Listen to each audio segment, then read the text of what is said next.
Ora, boa noite, e cá estamos para mais uma sessão do Livros ao Oeste, desta vez para celebrarmos Os Rapazes dos Tanques. A propósito deste livro, lançado agora pelo Alfredo Cunha e Adelino Gomes, e junta-se a nós o Augusto Raposeiro, um dos protagonistas de toda esta odisseia que vamos hoje aqui revisitar. Muito sucintamente vou-vos apresentar os dois autores do livro. O Adelino Gomes nasceu em 1944 em Leiria, frequentou o 4º ano do curso de doutoramento em Sociologia do ISCTE, instituição onde fez uma pós-graduação em jornalismo. Frequentou o 2º ano de Direito e o 1º de Filosofia da Universidade Clássica de Lisboa e os primeiros cursos de jornalismo do Diário Popular.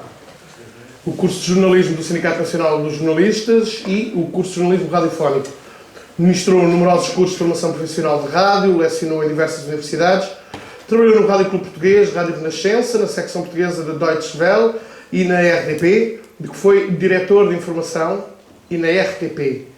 Integrou a equipa inicial do Diário Público, do qual foi diretor adjunto, entre 98 e 2000. Foi coordenador do 2º e membro da Comissão de Redação do 3º Congresso dos Jornalistas Portugueses, membro da direção do Sindicato de Jornalistas, membro de conselhos de redação na RTP, RDP Jornal Público, foi administrador eleito pelos trabalhadores da RDP em 79, mas nunca tomou posse. Publicou os livros Carlos Gil, um fotógrafo na Revolução, apresentação e textos, As Flores Nascem na Prisão, Timor-Leste, ano 1, Os Dias Loucos do PREC, com José Castanheira, uma edição conjunta dos jornais Expresso e Público, o 25 de abril de 1974, 76 fotografias e um retrato, com Alfredo Cunha, e Portugal 2020, com José Vítor Malheiros e Teresa de Sousa. Além, claro, deste aqui que nos traz hoje, Os Rapazes dos Tanques, novamente com o Alfredo Cunha. Publicou ainda um disco, o dia 25 de abril, um duplo álbum em vinil, com a reportagem do 25 de abril de 74. Recebeu mais de uma dezena e meia de prémios, várias das suas reportagens constam de antologias publicadas em Portugal e foi provedor do ouvinte do Serviço Público de Radiodifusão. Alfredo Cunha nasceu em 53, em Celurico da Beira. Em 1970, iniciou a sua carreira profissional na área da publicidade e fotografia comercial. Trabalha com máquinas fotográficas de 35mm, revela e imprime principalmente os seus negativos e fotografias. Isto à data. Isto à data. Atualmente, utiliza máquinas fotográficas numéricas e realiza parte dos seus trabalhos fotográficos em suporte digital. Em 1971 começou a colaborar no jornal Notícias da Amadora e um ano depois entrou para os quadros do jornal O Século e da revista O Século Ilustrado. Em 74 realizou a sua primeira grande reportagem sobre o 25 de Abril e participa na exposição Portugal Livre. Viaja por África realizando uma reportagem sobre a descolonização. Em 77 entra para os quadros da Agência Noticiosa Portuguesa, ANOP, de onde transita em 82 para a ANP Notícias de Portugal. Em 1985, torna-se fotógrafo oficial do Presidente da República, Mário Soares. Em 1987, integra a agência Lusa e, 2 anos depois, transita para o Jornal Público como editor de fotografia, onde permanece até 97. Então, torna-se editor fotográfico do grupo Edipress, cargo que também ocupará 2 anos depois no Comércio do Porto. Desde 2013 é editor fotográfico do JN, Jornal de Notícias. Tem inúmeras exposições no currículo, bem como um conjunto assinalável de livros publicados, entre eles Raízes da Nossa Força, de 1973, com Helena Neves, Disparos, de 76, Sá Carneiro, de 81, Na Estrada com Soares, de 86, Lisboa, 25 de abril de 1974, Breve Roteiro Fotográfico, de 94, com Eduardo Gageiro e José Antunes, ou 77 fotografias e um retrato, de 98, com o Adelino Gomes. E é novamente com o Adelino Gomes que lança agora este trabalho, Os Rapazes dos Tanques. Falem-nos um pouco de como é que surgiu esta ideia de regressar aos protagonistas da Revolução do 25 de Abril, 40 anos depois. A ideia foi tua, portanto, deve ser tua. Bom, tinha que ser.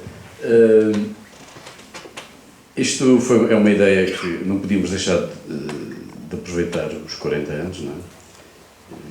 E eu desafiei, aqui há cerca de 2 anos, ano e meio, 2 anos, desafiei o Adelino para fazermos um livro para celebrar os 40 anos do 25 de Abril, ao qual ele me respondeu que ele estava maluco, que não pensasse nisso, que ele nem sequer ia fazer mais legendas para as minhas fotografias e que eu tirasse daí o sentido. Mas como eu sou um bocado persistente, lá comecei a insistir bastante e consegui convencer o Adelino a fazermos um livro, construir, e ele disse, está bem, então vamos fazer um livro, mas vamos encontrar aí uma lógica, vamos contar coisas novas, vamos à procura das pessoas, vamos introduzir, como somos jornalistas, vamos fazer este livro com a lógica de uma reportagem. Neste caso são muitas reportagens, são 30 e tal reportagens, e se possível vamos acrescentar algo de novo, uma notícia. Eu não estava a ver muito bem como é que aquilo se ia fazer, mas pronto, fez-se. E é assim que surge a ideia. Surge a ideia e partimos. A base com que partimos é sempre a mesma, é as minhas fotografias, a minha versão dos acontecimentos. E às tantas, o Adelino começa-se a debruçar e encontra, debruçar sobre as fotografias e encontra a lógica. Ou seja, vamos procurar esta gente, vamos saber onde é que está este tipo, onde é que está aquele, quem é aquele, o que é que faz, como é que foi a vida dele até agora, o que é que fez, o que é que não fez. E dentro desta lógica encontra uma outra lógica, diz, e os inimigos? E há aqui os bons e os maus, os ditos maus. Vamos procurá-los, vamos saber onde estão. Quem é este tipo, quem é aquele, o que fez, o que é que não fez. E depois diz-me, aqui um tipo que o Maia fala, que o cabo que não disparou, uma história que anda no ar há tantos anos que ninguém sabe quem é o cabo. Vamos descobrir o cabo. Eu disse, vamos descobrir o cabo. Eu dizia que sim. Tudo, vamos agora. E o que é certo é que o Adelino iniciou uma grande investigação. Trata-se de uma investigação jornalística, não é? E baseado na experiência anterior que tínhamos do livro anterior e também na experiência de um projeto que ele tinha dirigido no Público, que foi reunir a coluna de Salgueiro Maia. Mas agora a coisa era pior, porque, apesar de ser menos gente, era também encontrar o outro lado.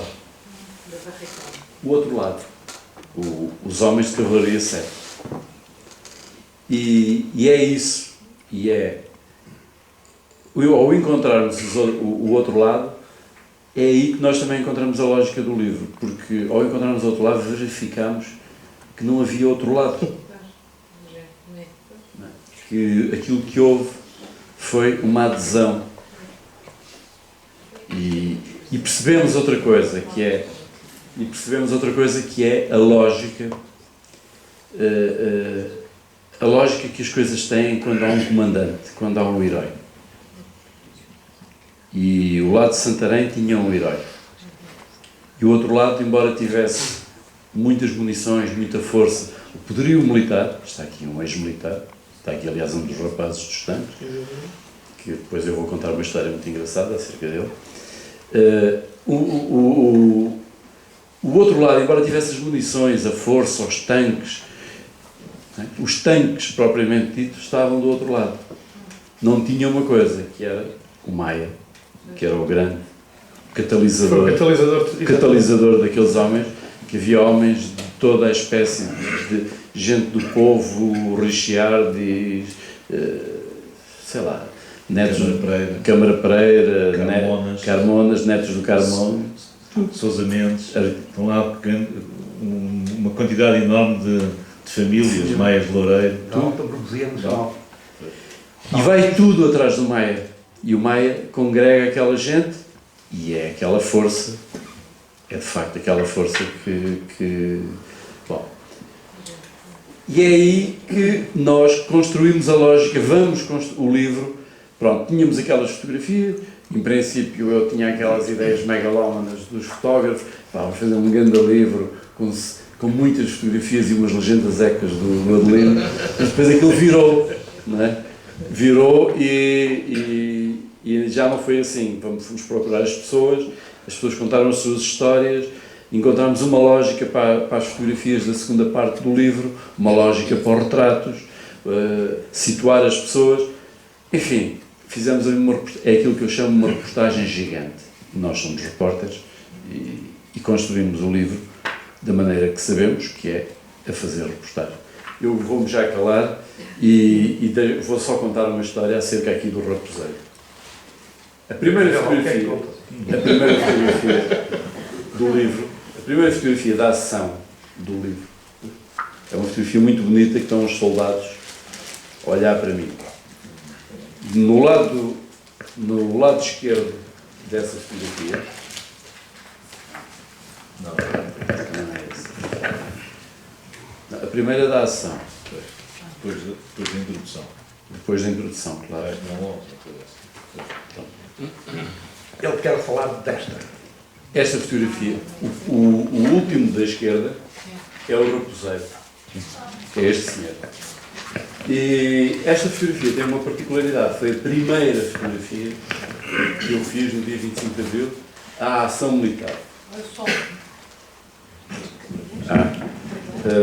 Estou a dizer que é a primeira... Está virado para ali, talvez seja... Vou deste lado. Obrigado. Ele é da rádio, ele percebe mais disto do que eu. São as vantagens. E então, é a primeira foto que eu faço nesse dia. E depois, mais tarde, encontramos aqui reencontramos e faço outra fotografia, mas tem alguma graça ser ele. E, por outro lado, era o chefe do célebre quarto 27 do quartel de Santarém, onde se faziam reuniões políticas. Era no quarto dele, que era o quarto 27. Eu gostava só de acrescentar, em relação àquilo que o Alfredo, aliás, brilhantemente acaba de nos contar, a única coisa que faltou, Alfredo, foi a história para justificar o título, rapazes e tanques. Juntamos aqui duas palavras, uma, não é, rapaz, que significa fragilidade, juventude, não é? E a outra tanque, que significa realmente, ou que nos sugere realmente o poder, o potencial de fogo. E realmente, os tanques, na linguagem os nossos entrevistados, sobretudo os oficiais de cavalaria, ficaram, quase nos pediram de joelhos para que a gente não fizesse um título destes, porque isto é o mesmo que chamar barco a um navio. Os homens da Marinha ficam irritadíssimos, não é? Portanto, os paisanos é que dizem disparates destes. Portanto, os militares não querem que a gente chame tanques a carros de combate. E realmente nós estávamos a referir a viaturas blindadas, não é? Aquelas ligeiras, não é? E a carros de combate, aos M47.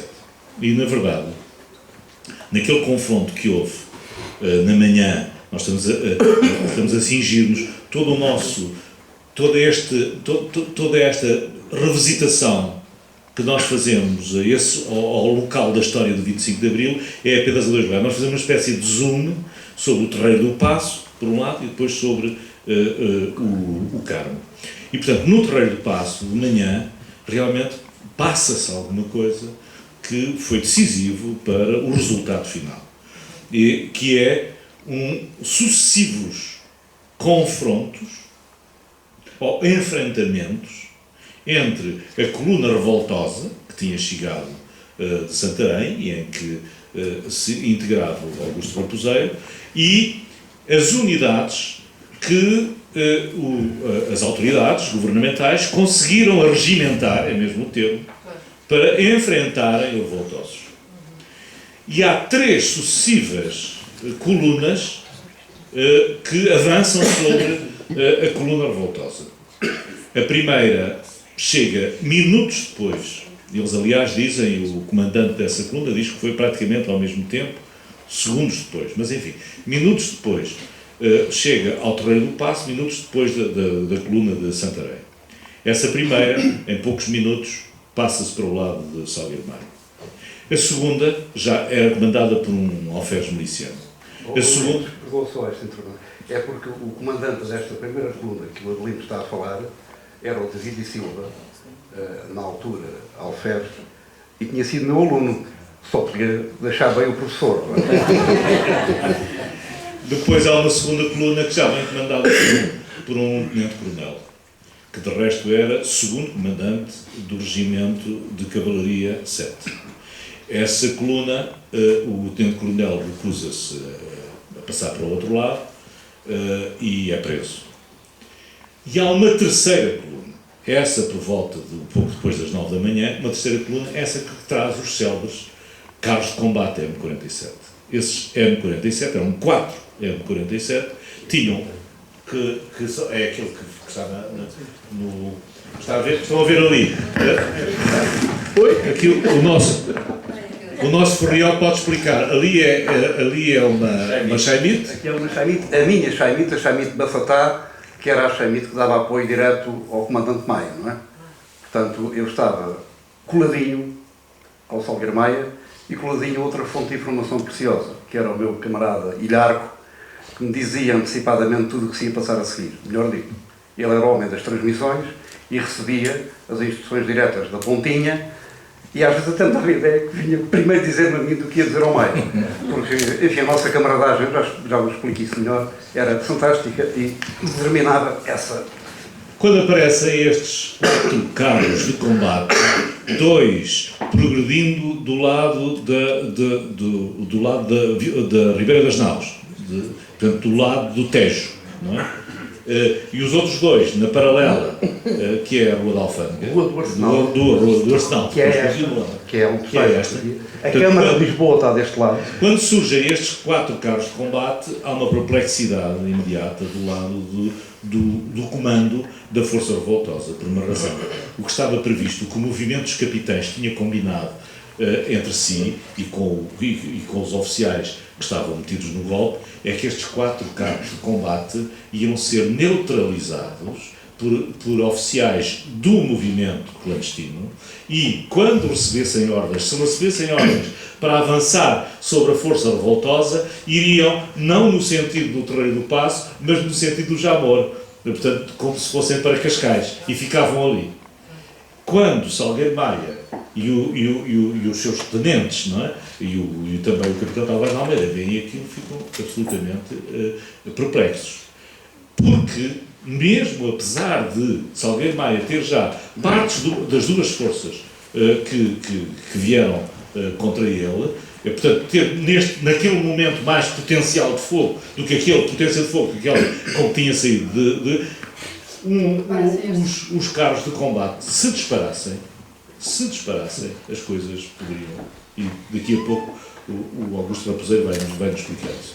Portanto, este é um dos momentos decisivos. Ora bem, eu só queria explicar a história do rapaz e dos tanques. Portanto, o que me impressionou muito, e quando começámos a analisar as fotografias, porque as fotografias do Alfredo Cunha, como as fotografias do Eduardo Gageiro, como as fotografias do José Antunes, as fotografias de um conjunto de 1,5 de repórteres extraordinários que naquele dia, todos da imprensa diária portuguesa que naquele dia estavam ali naquele sítio, essas fotografias não podem ser refeitas. Portanto, nós tínhamos ali aquele material sobre o qual iríamos trabalhar. E o que impressiona, ao começar a olhar para aquelas fotografias, é a fragilidade, porque são miúdos de 20 anos. Entre 20 e 22. A pessoa mais velha era o Salgueiro Maia, que tinha 29 anos. Dos homens que vieram de Santarém, ele era o mais velho, que tinha 29 anos. E, portanto, a maior parte dos 200 homens que vieram para o Salgueiro Maia estavam entre os 20 e os 23, 24 anos. Não é? E são muito frágeis. Alguns deles são miúdos que a gente sente que com um piparote caíam. Só que têm G3, mas têm, sobretudo, viaturas blindadas. E quando nós olhamos, está ali um miúdo, há uma fotografia do Alfredo em que está um miúdo assim, um miúdo desses, um miúdo dos tais, que parece que com um empurrão caía. A G3 que ele tem, eram dos atiradores, a G3 que ele tem parece que pesava em cima dos ombros. Os ombros eram muito estreitinhos. Era um miúdo, na minha geração, estão aqui uma ou outra pessoa, na minha geração nós éramos mais pequenos e mais franzinos do que são hoje os jovens, não é? E portanto muitos, e toda a gente precisava de ir para a tropa, não é?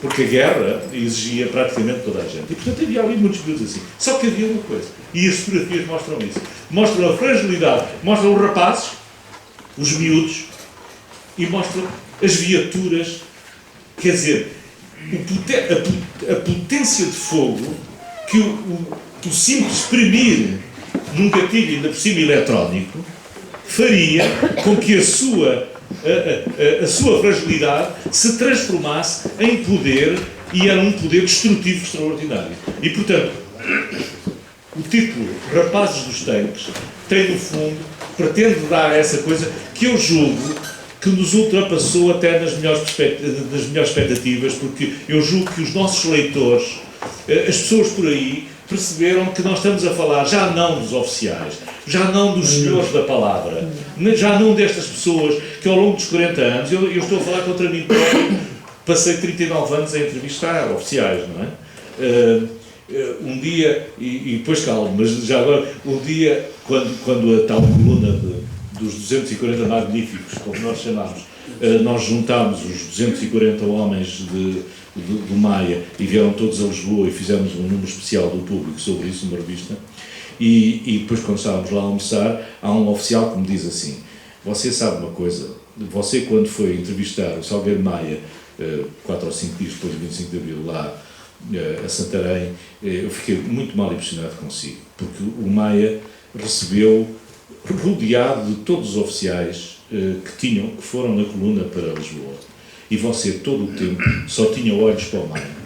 E na verdade, jornalisticamente é um problema que tem a nossa profissão, mas não temos outra maneira de fazer, não é? Jornalisticamente, 4 dias depois do 25 de Abril, eu vou a Santarém falar com o homem, eu quero saber os pormenores de uma ação que ele tinha comandado. E, portanto, ele é, como disse o Alfredo, ele foi o homem que esteve ali, foi o homem que teve a responsabilidade máxima daquilo. E, portanto, se aquilo tivesse corrido mal, ele tinha sido o principal responsável, tendo corrido bem, ele realmente era o dono da palavra. E eu dei-lhe a palavra. E nós damos a palavra àquele que decide as coisas.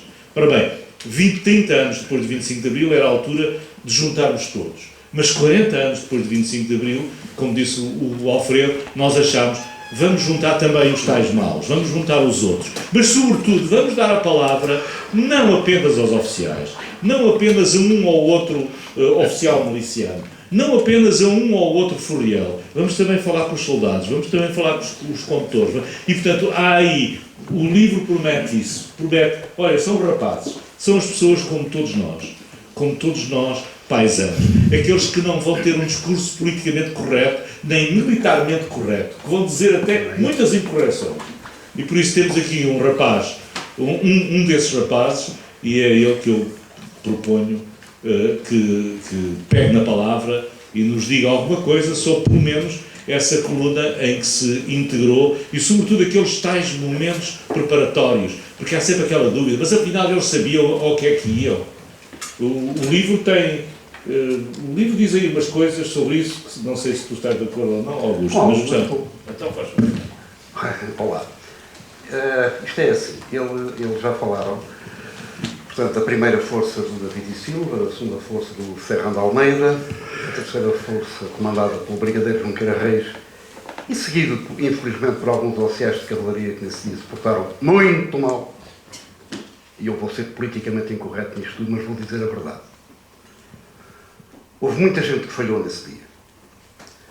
Mas está bem. Mas não falaram da quarta força que apareceu, que foi a força deles. Aquele rapazito, quando me fotografa, quando vocês olharem para a página, eu vou com um olhar esquivo e a tentar esconder-me atrás de outros militares. Porque ia a seguir um tipo, curiosamente camarada deles de informação, que eu não sabia quem era, mas com um porte quase eclesiástico, gravata afiambrada, que eu me pareceu ter visto com uma arma no bolso, não sei o que era aquilo, mas vi qualquer coisa que brilhou naquele bolso, que não sabia senhas, que ninguém sabia quem ele era, se era um oficial civil ou quem era, e eu segui-o convencido que era um PIDE, porque Maia tinha ido ali à frente, e pareceu-me que ele ia na perseguição do Maia para tentar, de facto, fazer alguma coisa. E eu ia exatamente na pelgada a ver o que é que isto ia dar. Bem, porque é assim, este homem que está aqui é o Fernão Lopes daquelas horas de brasa. É porque este homem foi magnífico. Aquele foi magnífico à maneira dele, porque o próprio Maia ter-lhe dito a altura, tu vê lá se te escondes em um sítio melhor, que se isto dá para torto, comes mesmo. Portanto, tratando por tu, suponho, também, não é? Agora, o interessante foi isto. Este homem aparece-me descabelado pelo meio da praça pelo menos... Já descabelado. Já, mas de cabelo grande. Hein? E então este homem aparece-me, espavorido por ali fora, mãos a abanar. Eu reconheço, a gente má conhece sempre, e eu dirijo-me a ele, porque enfim, foi a primeira pessoa da comunicação social que eu conheci, porque outros por ali andavam, ninguém sabia que eles eram, e até desconfiavam de que quase aqueles podiam andar, e o que é que eles andavam ali a fazer. Dirigi-me ao Adelino e ele diz-me, de que lado é que vocês estão? A primeira pergunta sacrossanta dele era de que lado é que nós estamos? E eu disse, não te preocupes, estamos do lado certo. Mas tu conheces-me? O diálogo foi este. E eu digo-lhe, conheço-te. Então, mas quem é que manda isto? E eu apontei para aquele homem baixinho, que Maia não era um calmeirão, era assim uma mediana figura. E disse, é aquele homem que está ali. E ele foi ter com ele, acontece Pedro. Eu já contei isso muitas vezes. Mas aqui, esta pesada assembleia não conta. Não, pois é, só pergunto-lhe outra vez, de que lado é que estás, Maia? E ele responde-me aquilo que para mim cada um de nós tem o seu 25 de Abril, onde estava, aquilo que sentiu e tudo isso. O meu 25 de Abril foi a resposta que o Maia me deu. Por uma razão, é que eu não estava, eu penso que ele me respondeu assim, eu não estava com uma caneta, não estava com um gravador, eu trabalhava nessa altura na rádio, mas tinha sido proibido 1 ano e meio antes de trabalhar na Rádio Renascença, num programa chamado Página 1. E, portanto, eu estava proibido de trabalhar na rádio. E tinha ido para o estrangeiro, depois tinha voltado para Portugal e trabalhava na Seara Nova. No dia 25 de Abril eu estava a trabalhar na Seara Nova, que era uma revista mensal, cuja mensal, e portanto saía no primeiro dia de cada mês, e portanto a edição para o dia 1º de maio já tinha sido fechada 8 dias antes, e portanto eu fui para a Baixa como foram milhares de pessoas para a Baixa, e portanto sem caneta, sem nada, sem gravador, e portanto quando consigo passar lá a barreira e portanto há este encontro e depois eu vou ter com o Maia, quem vai ter com o Maia não é um jornalista, é um fulano que tinha andado com ele no Liceu de Leiria, porque tínhamos andado nos 2 últimos anos do Liceu de Leiria, 6º e 7º, então. E por isso, eu julgo, para mim, portanto, eu tratei por tu, Maia, claro é que estás. E o Maia, portanto, também, a resposta que o Maia me dá não é a resposta ao jornalista, embora ele, para minha surpresa, soubesse que eu era, ainda mais que tinha visto. Não éramos amigos, éramos colegas. Até o colega a falar ao colega. Certamente as pessoas mais velhas que estão aqui, quando encontram um colega 20 anos depois, não é, mesmo que ele seja presidente da Câmara, ou seja lá o que for, é o colega, ó Manel, ó Joaquim, o que é que... Não é? Portanto, não estamos a querer ficar bem na fotografia. Portanto, eu, Maia, claro é que estás.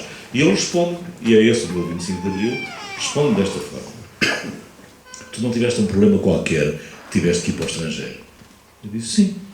Estamos a fazer isto para que nunca mais ninguém tenha que sair do país por causa daquilo que escreve, diz ou pensa. Isto é uma definição de liberdade. E, portanto, isto são 10h30 da manhã. 10h30 da manhã. Às 10h30 da manhã, podendo ainda ser derrotado, o Salgueiro Maia está a dizer a um colega, eu estou aqui pela liberdade de expressão.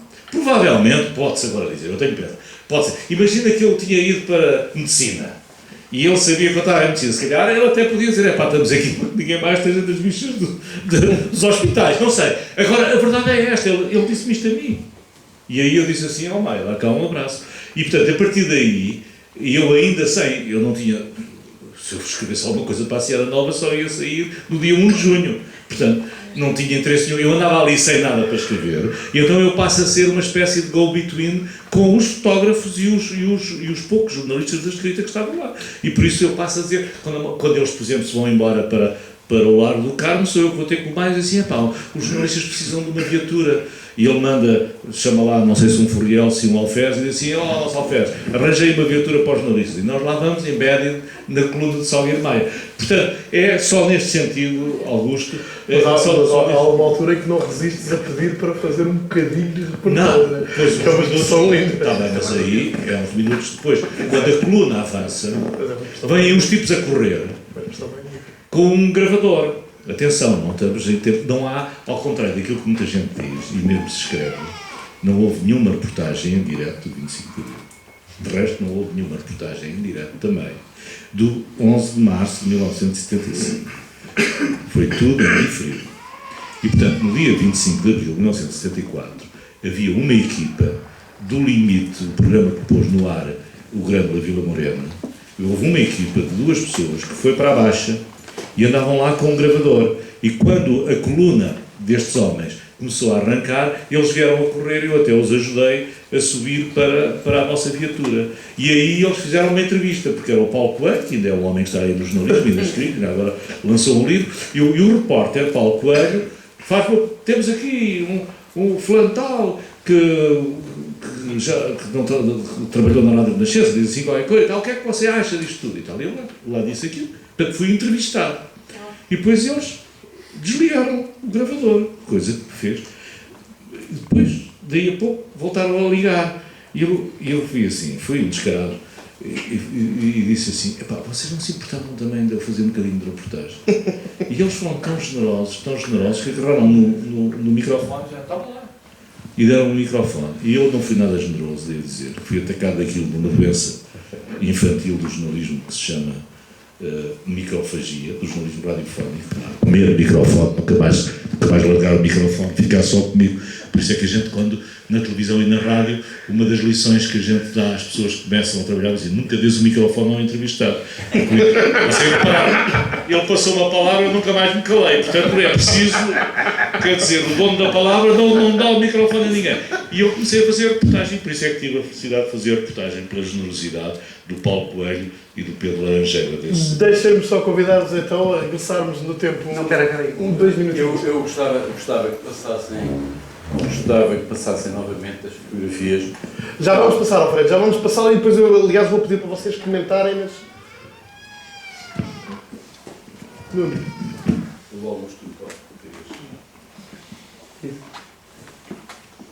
É difícil. Dizem assim, falta aqui uma câmara de televisão. Eu não tenho palavras pela primeira vez na minha vida como repórter de rádio e como jornalista. Tive a possibilidade de ouvir as pessoas a falar a sério, a falarem sem peias. São centenas e centenas de pessoas que estão aqui, centenas e centenas de pessoas que estão aqui no Terreiro do Paço e que agora vamos encontrar ao longo da Rua Augusta. E as pessoas fazem sinais de vitória e batem as palmas. Isto é o princípio do disco. Estamos já no Rocio, e volta a haver aqui centenas de pessoas que dizem abaixo o fascismo e apresentam e mostram o sinal da vitória. Gente muito nova e quase todos entusiasmados. Porreiro, diz aquele jovem ali, porreiro, pá. Os autocarros estão parados e as pessoas parecem entusiasmadas realmente com aquilo que não sabem bem ainda o que é, mas julgam ser pelo menos um finalizar de 40 anos do regime que todos nós, infelizmente, tivemos ocasião de sentir, tanto na vida que fomos vivendo, como por vezes na repressão que se abateu sobre nós próprios.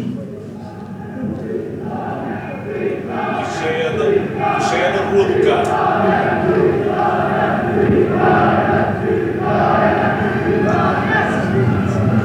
O povo tem avançado do Rocio e acompanha a coluna, gritando continuamente vitória e fazendo gestos à coluna de incitamento.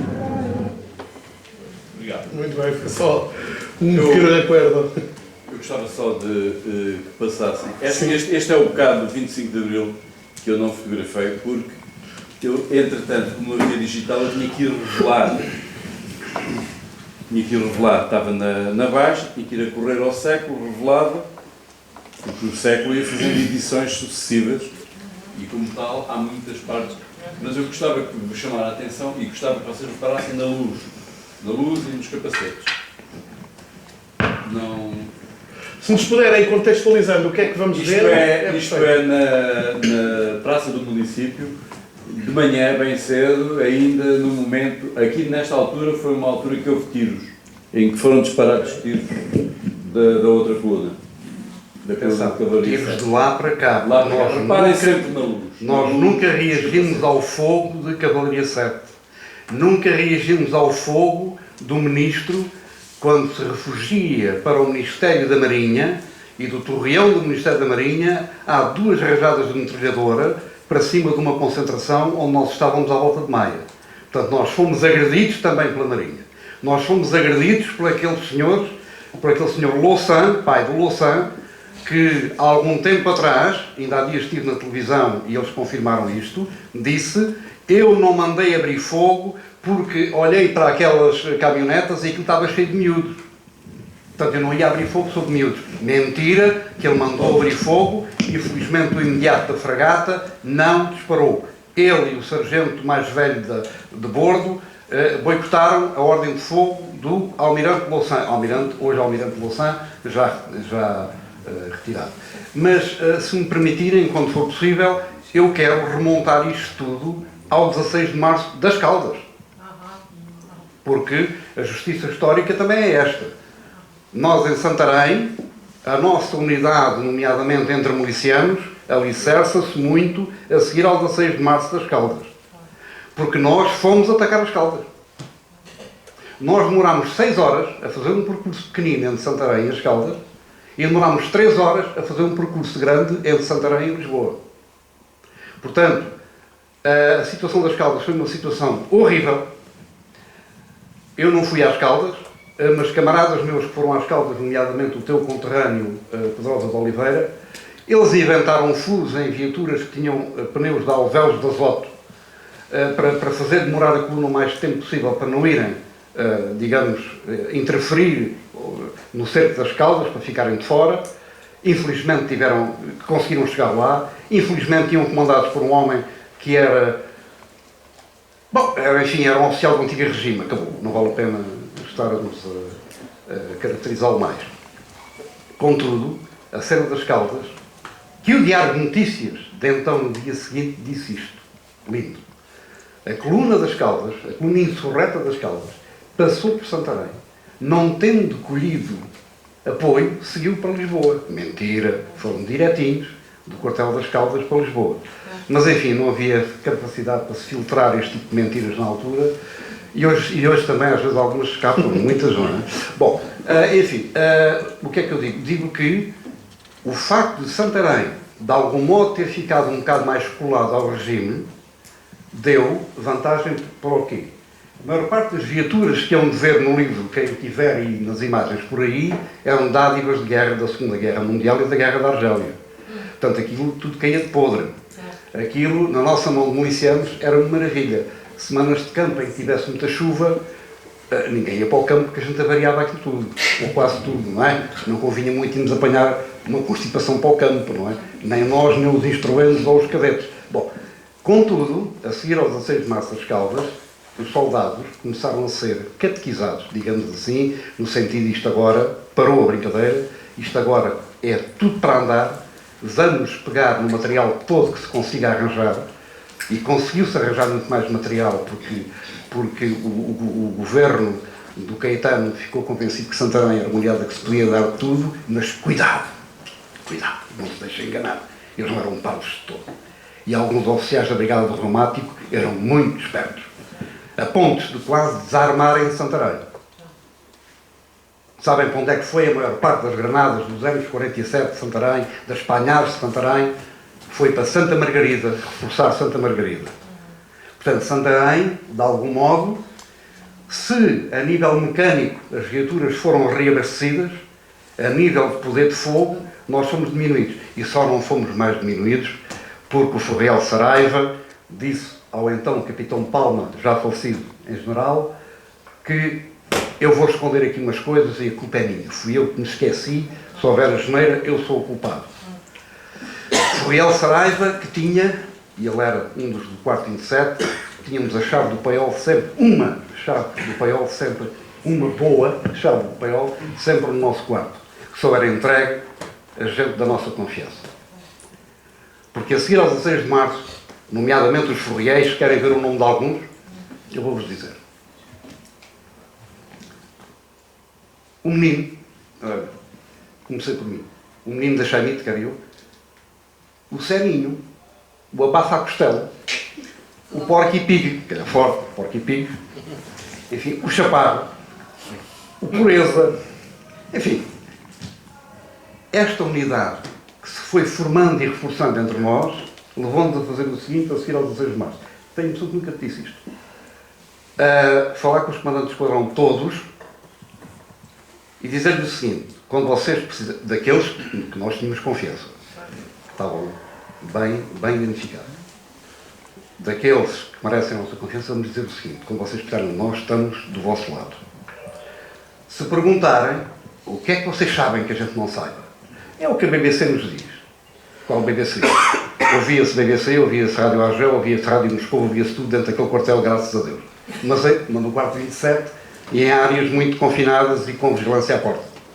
Portanto, havia alguma informação política. Mais, a oposição que havia em Santarém, estou-me a lembrar do defunto e grande amigo Castela, do Chona, havia gente em Santarém que, efetivamente, sendo da oposição, tinham alguma informação privilegiada também dos movimentos oposicionistas.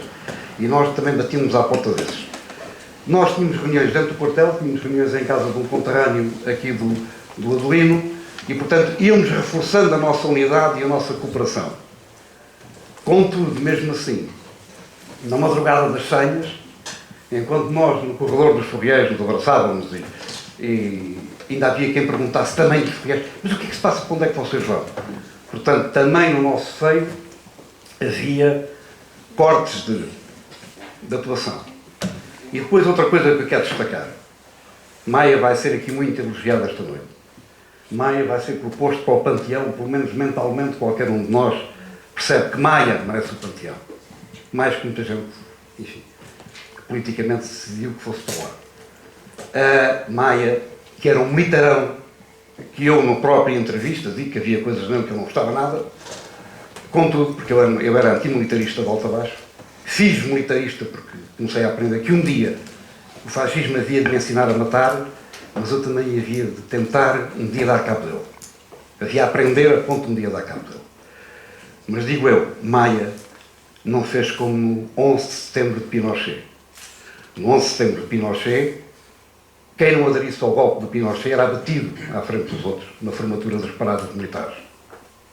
Que era para dar exemplo que todos tinham que alinhar com o ditame do Sr. Augusto Pinochet, lamentavelmente meu homónimo. E Maia não fez isso. Maia leu um plano abreviado dos 3Ds, do democratizar, descolonizar e desenvolver, e foi aquilo que foi lido sumariamente na parada. Nenhum militar deixou de saber ao que vinha. Contudo, 25 anos depois, eu vi, estava na Praça do Comércio, com um homem que estava a ser entrevistado, um condutor de um outro esquadrão qualquer. Havia vários esquadrões e alguns, nomeadamente nós, o esquadrão do reconhecimento, mais politizado de todos. E era o mais eficaz e foi aquele que mais atuou. Mas esse soldado, não sei se era contorço que ele era, dizia: eu nem sabia o que ia, em Lisboa nem percebi bem o que é que andava ali a fazer e tal. Eu só disse: ó meu burro, cortei logo a entrevista, entrei para aqui dentro, e disse: ó meu burro, então não foi lido na parada, não?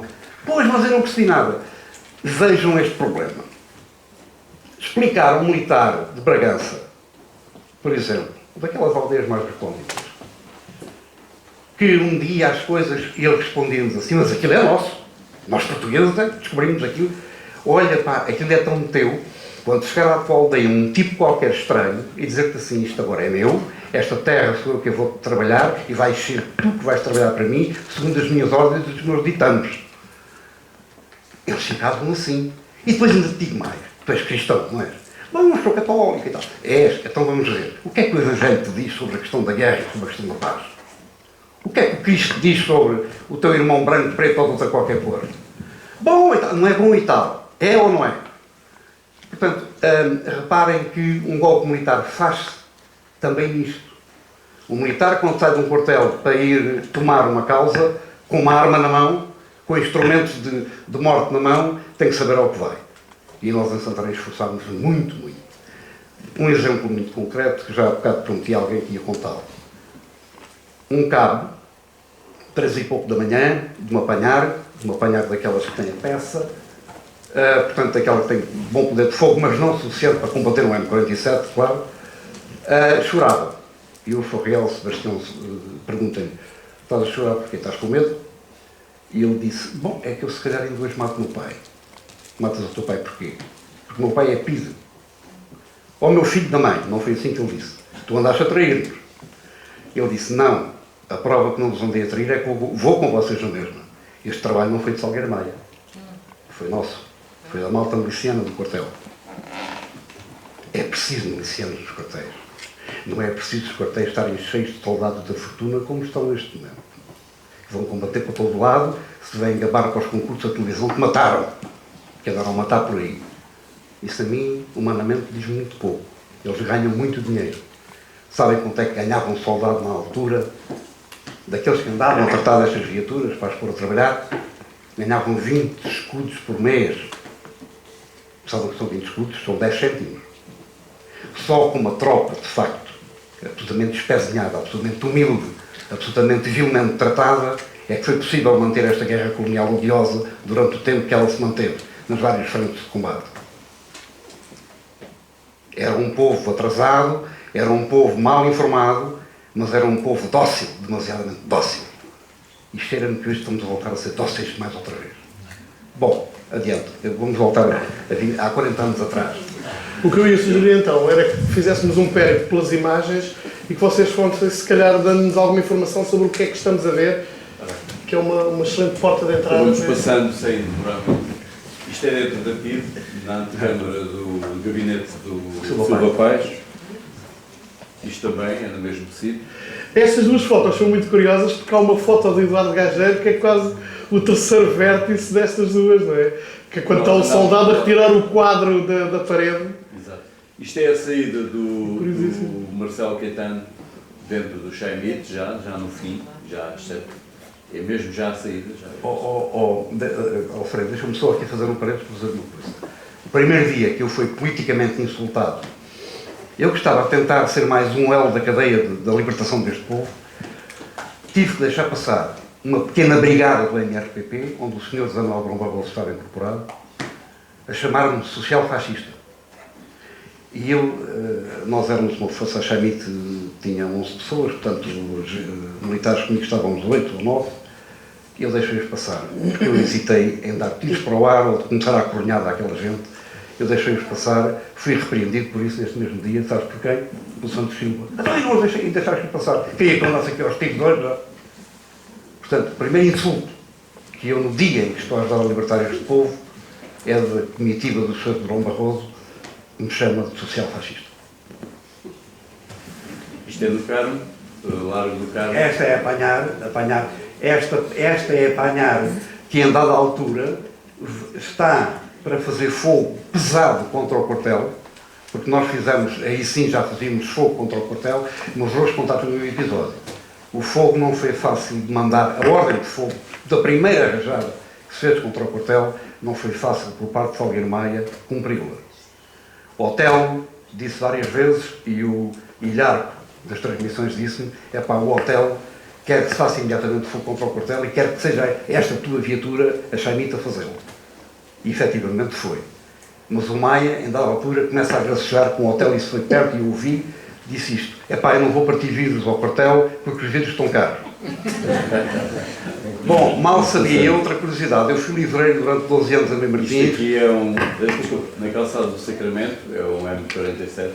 Este já estava do nosso lado. Aqui assim, reparem na luz, eu depois vou-vos falar neste pormenor da luz. A luz que há nestes capacetes e esta luz. Era um OVNI, desculpa, Alfredo, era um OVNI que estava por cima. Era um OVNI que estava iluminado. Isto é o Maia a correr à frente. Atenção, esta imagem é fabulosa, perdoem. Estes homens não sabiam, quando escolheram esta imagem, que estavam a pôr dois homens que já não estão entre nós. Salgueiro Maia daquele lado e ali o Ferriel Guerreiro. O Ferriel Guerreiro, permitam-me aqui uma homenagem nesta noite a este homem, era um ingênuo. O Ferriel Guerreiro olhava para mim como se fosse o irmão mais velho. Este homem era filho de uma família do Alentejo, ali do Cercal do Alentejo, uma família muito humilde. Este homem foi parar, era atirador, portanto não era de blindado, e este homem meteu-se nas FPs e foi assassinado num assalto que ele consumou ali numa agência bancária do Campo Grande. Portanto, meu caro irmão Guerreiro, descanse em paz. Vamos continuar? Aqui é a radiação de Pato Anselmo. Exatamente. O Major Pato Anselmo, que saiu de Cavalaria 7 dizendo, ele saiu aí por volta das 9 e pico. Eu daqui a um bocadinho estou cá a apanhar a almoçar, felizmente houve o bom senso de se entregar. Houve o bom senso de se entregar porque uma pistola Walter foi-lhe apontada às costas, não é? E, portanto, enfim, este rol de oficiais, de onde eu destaco aqui o da esquerda, este homem já não era militar, mas este homem tinha feito parte na Guiné do primeiro encontro de oficiais insurretos da Guiné, e quando soube que havia este movimento, veio de imediato ter connosco. E foi muito útil na rendição aqui de Patroncel, porque eles conheceram-se na Guiné. Curiosamente, esta é uma das guarnições que eu passo a ter de uma AML Panhar, uma Panhar mais pequena, que eu passo a ter em Cavalaria 7, porque eu depois sou transferido no dia 5 de maio para Cavalaria 7. Foi-me dado o comando de uma coluna destas, por um oficial lá. Eu era forriel, portanto não era oficial. Contudo, ele disse-me que tenho mais confiança em ti do que nos meus aspirantes, de malta lá de Cavalaria 7 que estava lá colocada. E este moço, o moço condutor que está aqui, já faleceu também. João Silva. Há uma fotografia depois, um dia que estou a guardar o Palácio de Belém, a fazer continência ao Spínola, onde a guarnição está toda, onde eu estou também, menos este, ainda com este moço vivo naturalmente. Eu queria que parassem aqui nesta fotografia um bocado. Quando se fala no meu 25 de Abril, toda a gente tem um 25 de Abril, eu por acaso tenho dois. É este e é o do retrato, do célebre retrato do Salgueiro Maia. Aqui passa-se um episódio muito curioso. Eu aqui estou escondido a fotografar e o Maia está a olhar para mim com cara de poucos amigos e a certa altura diz-me: pá, você está escondido porquê? Está escondido porque eu estou a vê-lo, ponha-se visível, porque... E depois, mesmo irritado, diz: mas olha, sei lá, você é contra ou a favor? E eu já não sabia o que é que havia de dizer. Olha, mas contra ou a favor o quê? É que isto é um golpe de Estado, você tem que dizer se é contra ou a favor do regime. É que se for contra é aqui, se for a favor é ali os do outro lado, mas antevisível. Está bem, eu sou contra. Então se é contra, pronto, ponha-se de forma que o veja. Porque andei muito pido e ainda lhe dão um tiro. Desculpa lá, mas aqui sabes o que é este momento, não é? Sei. E eu, pronto, percebi logo, disse assim: é isto, está feito, é este o homem que me interessa. E passei a andar atrás dele. Fiz esta foto e depois mais tarde aquela que é conhecida, aquele retrato que toda a gente conhece, não é? Que tem outro diálogo, não é? Mas depois que eu contarei, quando aparecer a foto, eu irei contar essa história. E isto porquê? Esta conversa e eu estava escondido porquê? Exatamente por causa daquela luz que eu vos falei. Havia uma luz e essa luz condicionou todas as minhas fotografias. Porque aquilo que eu tinha na cabeça eram as imagens do Chile, que tinham aquela luz. Se vocês se lembram das imagens do Chile, há aqui pessoas que se lembram disso, o golpe de Estado havia uma luz estranha, uma luz cintilante, mas difusa ao mesmo tempo. E eu, quando vi aquela luz, fiquei, disse: queres ver que isto é uma coisa de direita? E andava ali com muito cuidado. É quando o Maia me diz para eu me pôr visível, disse: bom, afinal, as coisas não são tão más como parecem. E depois, mais tarde, eu tomei consciência que, de facto, nunca senti nenhuma hostilidade durante... Nunca. Já senti mais... Aliás, desculpa, tu ainda não disseste à estimada Assembleia uma coisa. Ele, quando vê aquela primeira fotografia que há bocado foi mostrada, teve um julgamento precipitadíssimo e disse: eu olhar para aqueles tipos que estavam ali, percebi logo que era gente boa. Se calhar por mim, não sei. E o tal tipo que eles pensavam que era da PIDE era um célebre jornalista famosíssimo, que era o Manel Pincel, que era jornalista do Diário Popular, da secção de polícia, e tinha sempre um ar muito policial. Ele no fundo, sonhava ser detetive. E então tinha uma atitude de detetive. Agora imaginem um homem de 50 e tal anos com um ar de detetive no meio de um golpe de Estado. É uma coisa surrealista. Era o Manel Pincel. Isto é debaixo do arco da Rua Augusta. Isto é em frente isto é na altura mesmo dos tiros. Em frente à Câmara Municipal de Lisboa. Isto é tal cena que ele falou há pouco. Mas há aqui um pormenor que tem que ficar aqui Deixa-me contar clarificado. esta história aqui, porque aqui houve um momento complicado. Há aquela história dos tiros. Reparem, há um tenente, ingenuamente, o tenente Assunção, hoje general, na reserva. General? General. Portanto, ingenuamente, o Maia disse: vais até ao meio das linhas e mandas vir parlamentar contigo ali. Ele não, ingenuamente, o comandante à Civil de Cavalaria 7 manda-o avançar e ele vai para o lado de lá. Vai para o lado de lá, é claro que o Brigadeiro Junqueira Reis, quando o vê do lado de lá, pergunta: Mas não é aqui. Não é aqui, não é aqui. Isto é cá. Portanto, mas ainda voltando à rua do Arsenal, o Brigadeiro Junqueira Reis, quando lá o vê, o que é que este traidor faz aqui? Dá-lhe 2 fatadas e manda-o embora. Mas não obstante e não contente com isto, manda disparar uma rajada de G3 por cima dele e do Forreal Nunes. Foi por cima. E elas até, as marcas das balas, até ao momento do incêndio da Câmara, estiveram lá marcadas durante muitos anos. Depois, quando foi incêndio, o recausto estava e apagou-se. Aqui é uma altura em que é dada a ordem, que é uma das poucas ordens que o Maia dá e que não é cumprida. Que o Maia, a essa altura, manda disparar este carro contra o quartel do Carmo. Mas não foi daquela posição, foi numa posição Sim, bem ele pior. estava a avançar. Mas deixa-me explicar isso à Assembleia. Explica. É que a porta do quartel do Carmo já tinha sido arrebentada com este apanhar que vai exatamente a caminho da porta, e a porta estava escancarada. O aspirante, na altura ainda, Sampaio, vê tantos GNR lá embaixo. Maia dá ordem de fogo pesado contra o quartel. Entretanto, já tinha havido fogo ligeiro à vontade, porque a primeira rajada que foi dada contra o quartel do Carmo e partiu os vidros do lado de cima do último andar. Agora, imaginem quem vivia no último andar. No último andar vivia a família do Sr. Comandante Ferrari da GNR.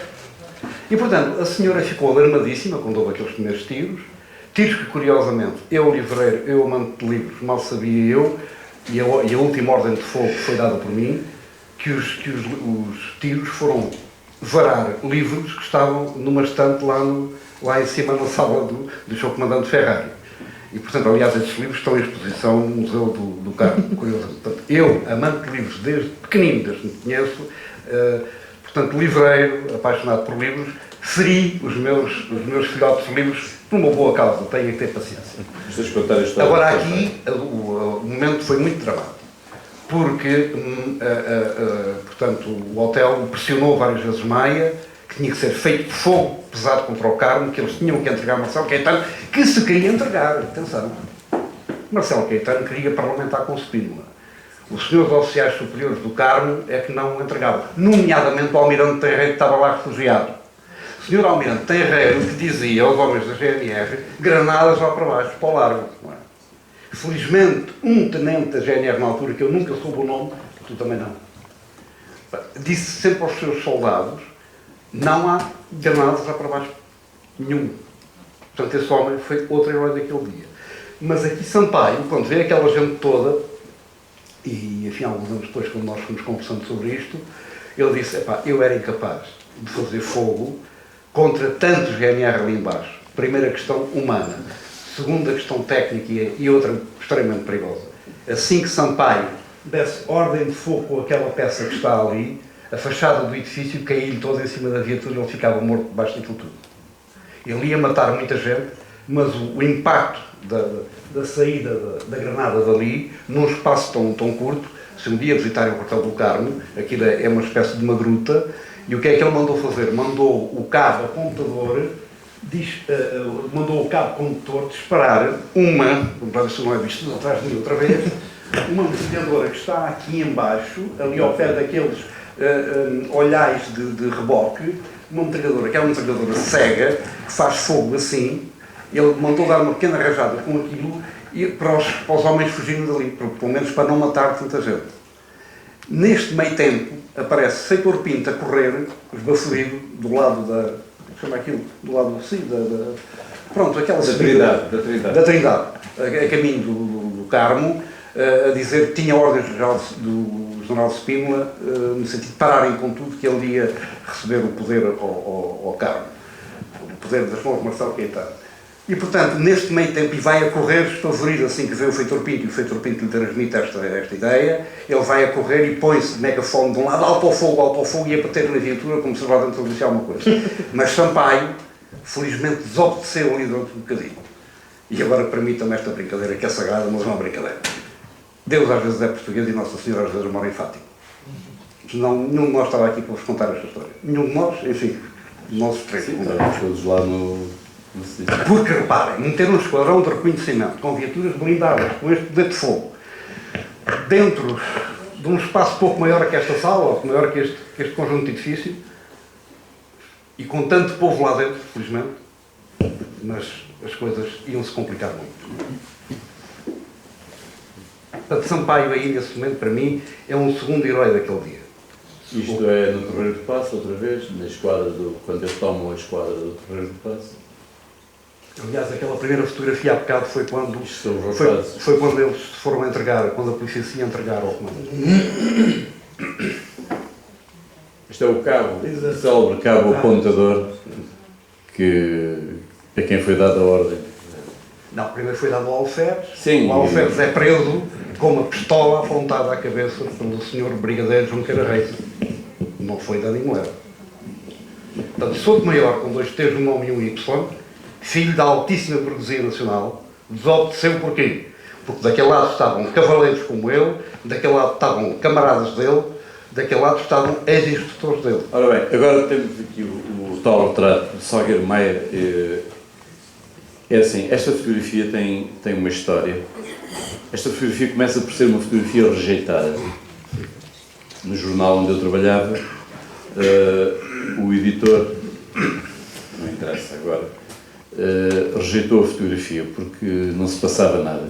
E isto era suposto eu ter fotografado uma conferência de imprensa que o Maia estava a dar no Carmo, mas como eu andava para cá e para lá a revelar, cheguei no fim da conferência de imprensa.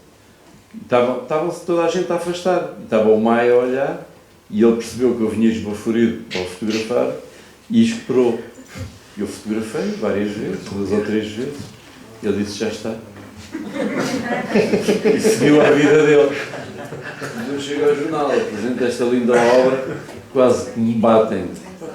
Isto não se passa nada aqui. Não se passa nada, isto é uma porcaria. E pronto, e lá me rejeitaram a fotografia. É o Vicente Jorge Silva, passado uns anos, nos 20 anos do Público, que recupera esta fotografia e faz um editorial que se chama Os Olhos do Capitão e publica esta fotografia a 2 páginas, na primeira e na última página do jornal, e esta fotografia é publicada ocupando a primeira e a última página ao alto, e a partir daí nunca mais ganhou vida própria.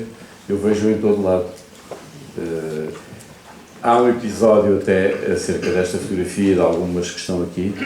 Eu tenho uma filha que uma vez na escola chegou a casa a chorar porque diz ao pai, na minha escola chamaram-me Aldrabona porque eu disse que tinha estado no 25 de Abril e os meus colegas disseram, tu és maluco, esses gajos já morreram todos. E eu quero que vás lá.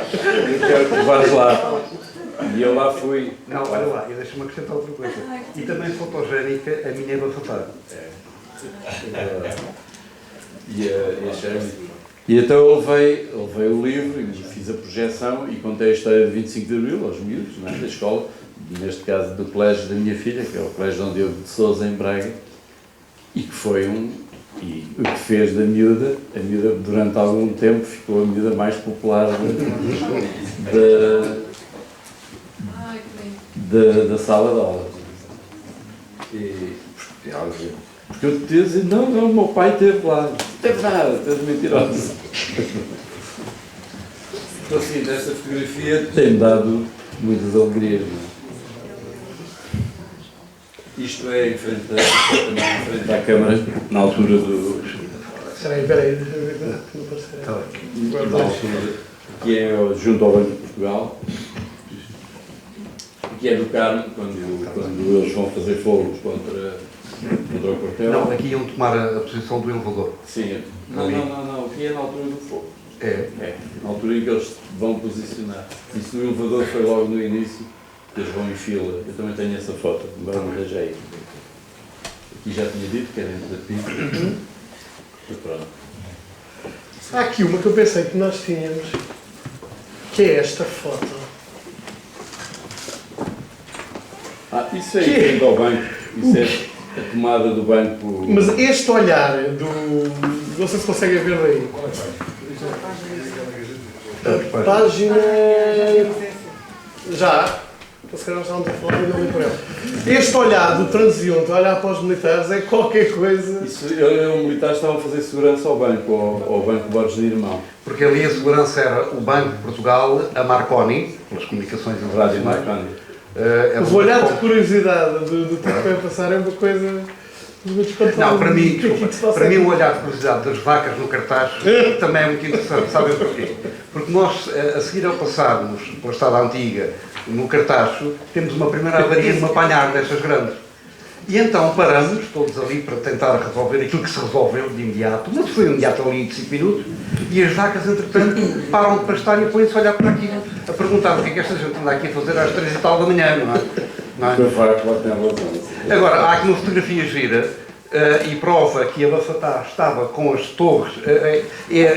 Para quem tem um livro, é páginas, enfim, é das primeiras fotografias do desenrolar da ação, em que, não é aqui, em que, exatamente aqui, ora, quem tem um livro, estamos a falar da página 19, em que se vê que as metralhadoras HK, de que esta Chaimite, que era anfíbia, elas estão apontadas não longitudinalmente à viatura, mas ligeiramente, com um ângulozinho, direitos à janela do seu ministro. Porque quando nós chegamos, a primeira imagem giríssima é ver o ministro a saudar o povo, não é? A saudar. Maia, quando vê aquilo, diz, olha, já temos um prisioneiro. E entretanto diz, mas espera, não, apontem para lá as HK para ele perceber bem de que lado é que nós estamos. Ou o ministro do raio fecha o reposteiro e foge logo. Não é? E foi mandar abrir a passagem secreta para o Ministério da Marinha e escapuliu-se, não é?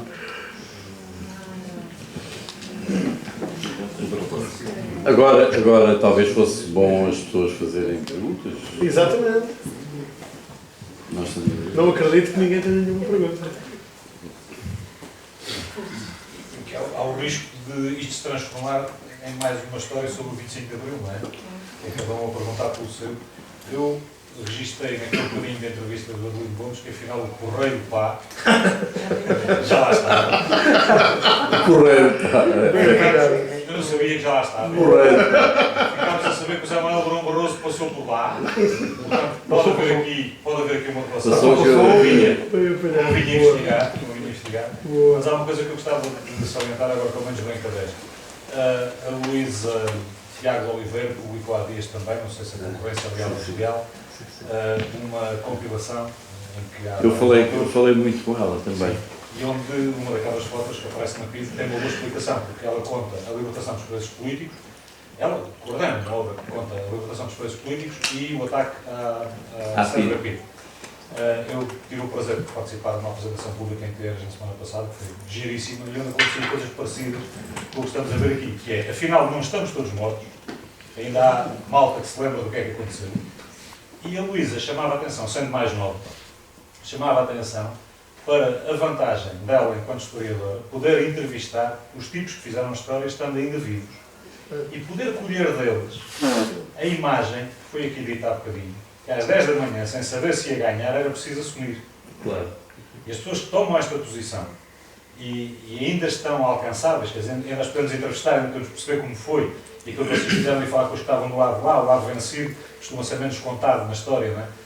Eu acho que este privilégio, enquanto sociedade, é um privilégio que pode ajudar-nos muito a resolver aquela coisa que há bocado o Augusto dizia, que é, se não andamos todos para aqui, é precisar de ser acordados. E vou dar outra. Porque esta malta estava acordada, não é? Ainda não morremos todos e estávamos acordados. E dá vontade de não dizer porreiro, pá. À porrada, pá. Não, também não. E já agora, se fosse possível explicar a questão da luz, eu gostava de perceber. Era mesmo uma luz... A luz. Ou era uma ilusão? Não. O dia 25 de Abril tem aquela luz. Estava uma dia, luz estava muito bonita. Estava um teto de nuvens muito especial, estava. Havia uma luz muito intensa. É raro Lisboa ter aquela luz aí. Não é raro. Estamos em Abril. o mês de Abril é um mês luminoso, mas é um mês com que a luz ainda está baixa, ainda está rasante, ainda não é a luz de verão. Não está longe de setembro para o hemisfério sul, não é? Exatamente, que no hemisfério sul toma quase o mesmo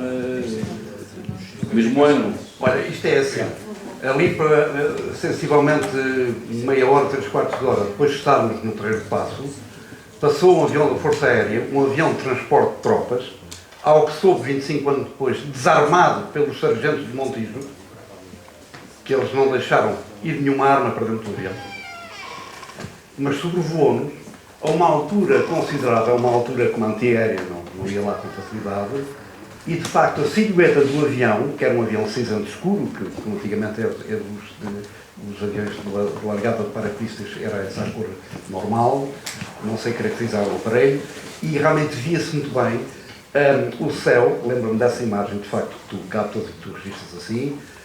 O céu tinha de facto uma luz muito diáfana, aquilo eram uns silvos ou uns autocúmulos muito especiais que de facto estavam a deixar passar uma poalha, uma luz assim, uma poalha interessante, e a silhueta do avião via-se claramente. O teu conterrâneo, Pedroso de Oliveira, vem a correr depressa e diz: "Ó Raposeiro", dizia ao Maia, que eles andam aí. Eu disse: "Pá, esquece lá o avião. Esquece o avião." O problema foi quando, de facto, a terceira força, comandada por Junqueira Reis, veio a caminho, em que o Maia passa por mim e diz entre dentes: "Isto está bonito, está." Cuidado que a versão não é só essa, é outra: "Isto está bonito, está." Ele nessa altura disse isso.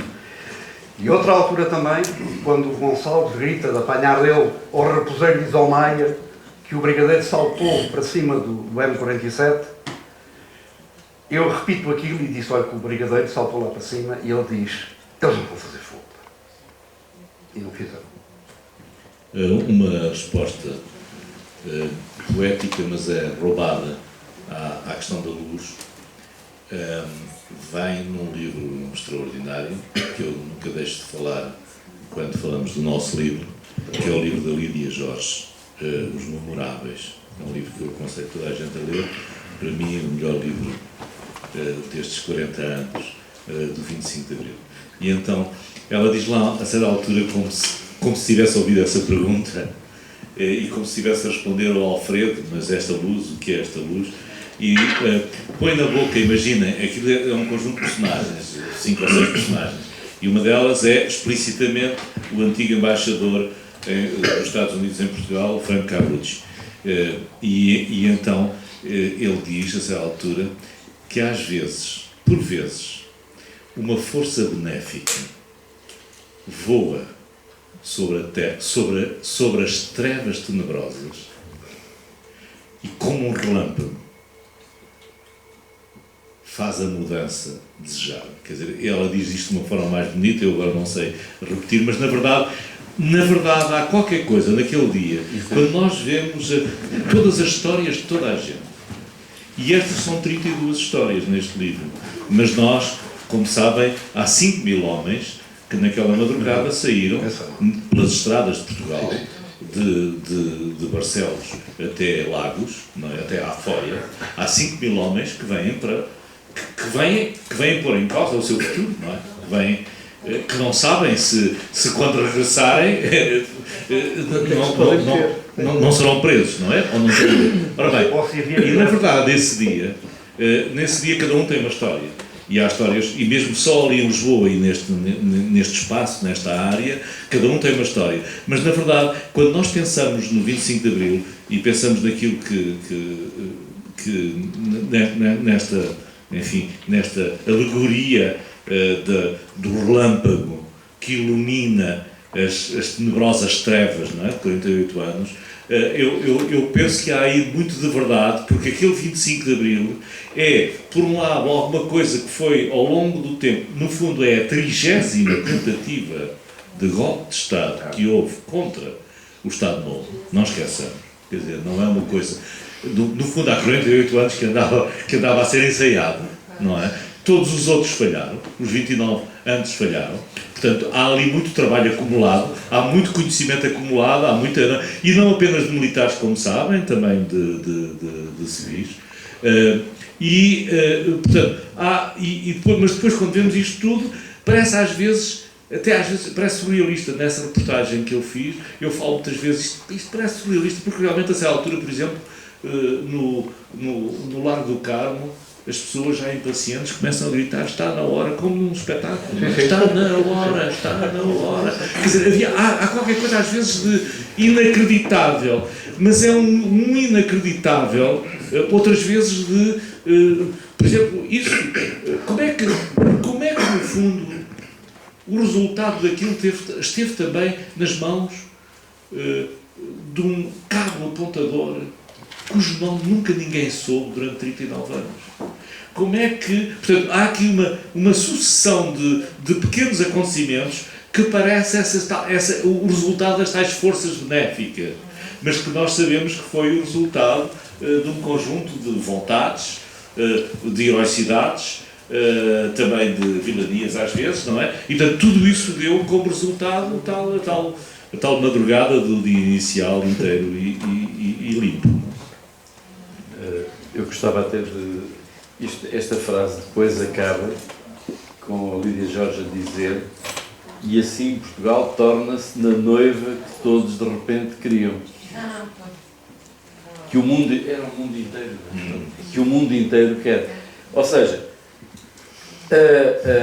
o facto de nós nos revoltarmos, de fazermos uma revolução e de fazermos uma coisa bonita, trouxe-nos o respeito do mundo todo.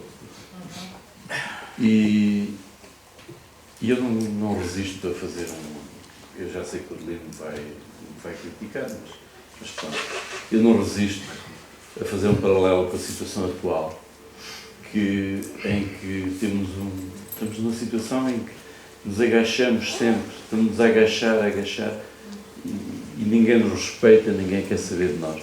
Quer dizer, nós temos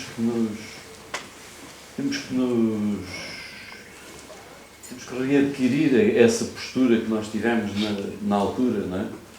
De readquirir a dignidade. Mas faltam 29 tentativas. Espero bem que não. Olha, eu vou falar aqui de uma coisa que é assim, eu tive uma experiência agora aqui há 2 semanas, que é uma experiência que me deixou completamente perplexo. Eu estive numa aldeia de escravos, estive a fazer uma reportagem numa aldeia de escravos, no centro da África. Em África? Sim. E vi uma aldeia de escravos, e vi uma mentalidade de escravos. Escravos que são escravos há muitas gerações. Não vou dizer mais, porque isso vai sair numa reportagem, depois vocês virão essa reportagem. Eles são escravos, e a mentalidade deles é de escravos. E eu não consigo deixar de estabelecer um paralelo, outra vez, com a nossa situação. É evidente que não se compara com o nosso país, não tem nada a ver, e qualquer comparação é abusiva. Mas é assim, é possível convencer populações inteiras a serem escravos. É possível porque eu vi. E fotografei. E eu espero que a gente não se deixe convencer a tanto, mas o que é certo é que já estamos mais convencidos do que estávamos aqui há uns anos. E eu faço sempre estes comícios no fim, o Adelino fica sempre muito aborrecido. Desculpa, deixa-me só aqui exaltar outra pessoa que seria um erro histórico não exaltar. Francisco Sousa Tavares. Há ali um momento no Carmo em que as coisas aqueceram bastante e onde até a palavra morte começou a andar pelo ar. E Salgueiro Maia pega no megafone, tenta dizer umas coisas que já ninguém ouve, atenção, a massa já não ouvia. O Alfredo Assunção tenta pegar no megafone e também as pessoas não ouviam. E Sousa Tavares pede um apoio de alguém que o põe em cima da guarita da Sentinela do Carmo e dá uma pequena noção da calmia ao povo e diz: vamos ser nobres e vamos respeitar os vencidos. E o povo aceitou. E, porventura, em boa hora. Mas não é só isso. Não é só isso. O Adelino explica isso melhor acerca do discurso e da importância do discurso Não, podes explicar. É um momento Isso é muito importante. É um momento O Francisco Sousa Tavares é um dos homens que esteve numa das tentativas Falhadas. falhadas de golpe de Estado. Ele esteve em Beja. Mas, na verdade, esta história que o Augusto esteve a referir é uma história muito interessante, porque é num momento em que já Marcelo Caetano já foi passado o poder, porque ele não caísse na rua, não é? Mas está-se a preparar a saída da coluna que levará Marcelo Caetano e os seus ministros presos para a Pontinha e daí para o exílio. O problema é que o povo avançou de tal maneira que não há condições de segurança para que a coluna saia. E é preciso, portanto, convencer o povo a recuar, de forma porque havia uma exaltação tamanha que podia haver tentativas de fazer justiça pelas próprias mãos e, portanto, os militares, e Salgueiro Maia não podia aceitar isso. Salgueiro Maia fala ao megafone e não consegue convencer. E depois pede alguém da oposição que seja conhecido, que as pessoas respeitem. Diz ele, o que é que respeitam? E então há duas tentativas do lado de civis, uma de um homem que foi depois secretário de Estado das Pescas, que é o engenheiro Pedro Coelho, que também ninguém ligou nenhuma. E depois há um miúdo que estava ao lado dele, por acaso chamado João Soares, que era estudante na altura de Direito, também ninguém ligou nenhuma. E depois houve alguém, não sei quem foi, que sugeriu ao Salgueiro Maia que estava lá Francisco Sousa Tavares. E Francisco Sousa Tavares é içado para a guarita e faz um discurso que eu considero um dos mais belos discursos políticos do 25 de Abril. Ainda por cima, um discurso absolutamente improviso, porque Francisco Sousa Tavares não sabe que vai ser desafiado e não é um discurso com um tema que ele escolheu. É um discurso com um tema. O que o Salgueiro Maia me pede é, veja lá se convence esta gente a sair. Francisco Sousa Tavares era um tribuno, como sabem os mais velhos, era advogado, de resto, e ainda por cima também era um homem de letra, quer dizer, era um homem também de cultura, não é? E então, mas era um verdadeiro tribuno. E então faz um discurso que eu vos aconselhava a ouvir. Eu julgo que ele veio agora publicado num livro, numa pequena antologia que o filho, Miguel Sousa Tavares, organizou. Se não o pôs, fez muito mal. Está nesse tal disco, em que, e é o que me impressiona, se há aqui professores, nomeadamente professores de literatura, de português, façam um exercício com os vossos alunos. Primeiro, leiam, deem a conhecer e estudem a Crónica de Dom João I de Fernão Lopes. E depois, deem a ouvir o discurso de Francisco Sousa Tavares. E vão ver que do discurso de Francisco Sousa Tavares, há ressonâncias medievais. Há um eco de um comportamento que parece repetitivo. Há qualquer coisa de 1383, 1385 no discurso de Francisco Sousa Tavares, nomeadamente numa componente essencial, que é o papel do povo de Lisboa.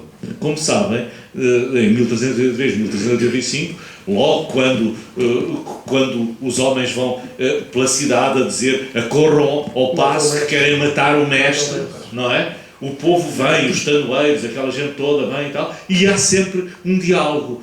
Há sempre um diálogo entre os homens, por exemplo, depois eles querem assaltar o paço e querem incendiar, e há uma conversa, e eles pedem, eles que venham, a gente quer ver o mestre. Portanto, eles não acreditam, porque eles foram manipulados, o mestre não tinha sido morto, portanto aquilo foi uma manipulação. E então as pessoas querem ver primeiro que o mestre não foi morto. Ora bem, ali também acontece uma coisa. Quando o Francisco Sousa Tavares diz, estes homens estão há 19 horas sem comer, precisam de ir comer e descansar, é preciso que recuem para que eles saiam para receberem outras missões. Ouve-se assim uma voz do povo, uma hora. O general à janela e a malta vai embora. Isto é uma coisa que a gente encontraria no Dom João I. Na Crónica de Dom João I há a certa altura uma tentativa também dos partidários de Castela para que as pessoas reconheçam a rainha. E então eleva-se uma voz de uma mulher, lá em Santarém, que está ali na multidão e que diz assim: houvéramos nós de ser castelhanos, que Deus não o permita. Bom, portanto, há aqui sempre quem está a falar, o tribuno que está a falar e o povo vai responder. Esta questão do povo é uma questão essencial no 25 de Abril. No 25 de Abril de Lisboa. No 25 de Abril de Lisboa, e o Salgueiro Maia fala disso na tal entrevista, no 25 de Abril de Lisboa, depois do Terreiro de Paço, quando eles começam pela Rua Augusta até ao Largo do Carmo, são milhares de pessoas que os aclamam. Qualquer coisa de inédito na história do exército português, embora no 28 de maio de 1926, como sabem também os mais velhos e que estudam história, 15.000 homens, comandados por Gomes da Costa, foram recebidos em delírio a descerem à Avenida da Liberdade. Mais curioso ainda, um dos homens que estava ao lado de Salgueiro Maia e que aparece aqui na outra fotografia em que o polícia lhe está a bater pala, que é na altura Alferes Maia de Loureiro, é descendente, é sobrinho neto de um homem que desfilou junto de Gomes da Costa, não é? Daqueles tenentes das espadas que vêm ao lado de Gomes da Costa, daquelas fotografias, naquelas imagens que há, que vêm ao lado. E que diz, aliás, que foi convencido por Salgueiro Maia, quando ouviu Salgueiro Maia a dizer assim: vamos restituir a dignidade ao povo português. E, portanto, há aqui muitas, são as tais coisas, não é? Estas ligações. O povo vai aclamando os homens e, portanto, quando chegam ao Largo do Carmo, o povo já não é só o coro grego desta história, já intervém na ação. E o povo vai avisar estes homens: olha, vem ali a GNR. O povo agarra em carros e põe carros em frente dos homens da GNR que, entretanto, estavam a cercar o Salgueiro Maia, que estava a cercar a GNR. Então, há ali momentos difíceis. E o povo chama nomes aos comandantes da GNR: seu palhaço, seu isto, seu aquilo. Portanto, o povo já é um ator. E isso é muito interessante na tal conferência de imprensa que aqui o Alfredo perdeu, mas que depois fez a foto icónica. Isso é que é o grande. Não há falhanços irremediáveis, não é? Mas nessa conferência de imprensa, que também é outra coisa surreal. Não sei se conhecem alguma batalha em que, a 50 metros do inimigo, o comandante que está a dar uma conferência de imprensa. Isso aconteceu lá no Largo do Carmo. A 50 metros onde estava a GNR, o quartel-general da GNR, e o primeiro-ministro, Maia, cerca da 1 da tarde, dá uma conferência de imprensa. E então, nós começamos a fazer daquelas perguntas que os jornalistas gostam de fazer, para chatear e tal, mas também para fazer sempre o contraditório. E ele está, a certa altura, a dizer: não sei o quê, nós estamos aqui a dominar isto tudo e tal. E então, não, mas está ali a GNR, está ali a ele dá. Temos todas as viaturas blindadas do exército português na mão. E aí, ouve-se uma voz de um homem que está ao lado dele, também com o capacete, também miudito, também um rapazito, um bigodito de 20 anos, e que diz assim, e que é meio gago, e que diz assim: e temos o povo. E eu, quando ouço aquilo, estou lá com o microfone já, e digo assim: e temos o povo, diz aqui o nosso Alferes. E o Maia, que é realmente o artista, diz assim: além do povo, cujo apoio nunca duvidámos, temos também as viaturas blindadas. Mas reparem, é 1 da tarde. À 1 da tarde, também as coisas não estavam ganhas e, no entanto, o povo já tinha entrado. E eu penso que esta mudança, muito à Fernão Lopes, muito à 1383, é realmente tão essencial que isto deve estar lá no subconsciente literato do Francisco Sousa Tavares, que termina o tal discurso. Ouçam o discurso, porque ele termina o discurso depois desse diálogo, etc. Ele termina o discurso e diz assim: arranjem bandeiras, que é uma coisa muito própria também de 1383, dos pendões. Arranjem bandeiras, vamos fazer a maior manifestação, todos ao Terreiro do Paço. Em 1383 é ao Paço da Rainha, aqui, todos ao Terreiro do Paço. É qualquer coisa de arrepiante, não é? Como se houvesse uma vocação daquela cidade, daquele povo da cidade de Lisboa, para nestes momentos estar do lado certo da história. Eu há bocado, quando ia interromper o Adelino, era só para vos contar isto. Quando saímos do Terreiro de Paço a caminho do Carmo, pela Rua Augusta acima, em boa marcha, eu na escotilha traseira da minha Xamite fazia assim ao povo e as pessoas davam um pulo para o ar e para a frente, percebe? Com murra. E eu assim, caramba, eles vêm mesmo atrás de nós. E no Largo do Rocio, que havia uma força inicialmente para nos bloquear de um quartel que estava contra nós, mas como era uma força só de infantaria, rapidamente perceberam que tinham que estar do outro lado, porque a nossa força era muito e passou por meio daquilo tudo. Não é? Mas era impressionante. Os saltos que as pessoas davam, a cada vez que eu fazia assim, era giríssimo. Essa é outra imagem que tu não registaste, mas estas nunca mais se esqueces. Esta descrição que o Rodrigo fez, para mim é um momento que marca o fim do golpe de Estado. Exatamente. E o começo da Revolução. Exatamente. Que é aí, nessa altura, que tudo depois segue o caminho que nós sabemos. Mas estão lá mesmo perguntas? Mas, já agora, a decadência, o Estado Novo não estava em decadência, não era previsível que mais tarde ou mais cedo houvesse uma mudança de regime. Era. Facilitou o 25 de Abril. Claro. Pronto, porque eu lembro-me de, em 72, 73, circular muito panfleto dos chamados clandestinos, não é? Essa é a minha teoria. Era previsível que mais tarde ou mais cedo acontecesse. Essa é a minha teoria. Há uma altura em que as coisas têm que acontecer. Nessa altura, eu sentia exatamente aquilo que sinto hoje. Vai ter que acontecer alguma coisa. Exatamente. Eu hoje sinto isso. Agora, não é um golpe de Estado com esta forma, não é? Eu, por exemplo, no outro dia, quando foi o lançamento do livro, estive só um bocadinho a falar com o General Yanes e ele disse uma coisa que faz todo sentido. Assim, rapidamente explicou-me. Disse, não, isso era de antes que havia serviço militar obrigatório, agora não. Agora, para haver uma revolução, o povo tem que ir à frente e os militares vão atrás. Isto é a teoria dele, devido à profissionalização das Forças Armadas.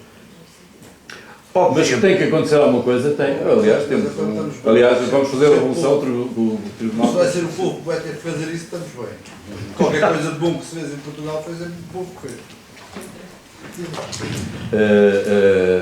Mas vale-nos o Tribunal Constitucional, na verdade. Eu, em relação ao livro... diga. Como é que vocês veem o 25 de Abril, militarmente? Veem mais reivindicativa parte militar ou como parte revolucionária e popular? O que é o 25 de Abril e tratar com os militares? O que é que eles pretendem com o 25 de Abril em si? O que é que foi a força deles para fazer o 25 de Abril? O que é que se passa verdadeiramente no país para eles se movimentarem para fazer o 25 de Abril? É uma revolução popular ou uma revolução militar? Não, nós acabámos de dar a resposta. Começou por ser um golpe de Estado. Um golpe de Estado. E depois transforma-se numa revolução popular. Agora, que nasce de... reivindicativos, militarmente. Não, isso do reivindicativo, eu acho que é um bocado ofensivo para os militares. Não é ofensivo? É ofensivo, eu vou explicar, porque eu nem sequer sou militar, nem nunca fui militar. Mas até considero isso ofensivo para os militares. Os militares, ninguém se pode esquecer que tinham 13 anos de guerra colonial em cima. Eles estavam pelos cabelos, já não aguentavam mais. É evidente que houve reivindicações e havia saturação. Mas a nível de quadros. A nível de quadros. Promissões. Claro. E tem a ver com isso, é evidente que tem a ver com isso. Também não é nós se pusermos as coisas nesse ponto, a nossa situação agora também é reivindicativa. Estão-nos a ir à algibeira. E aí eles também estavam a ir à algibeira. É tão simples como isso.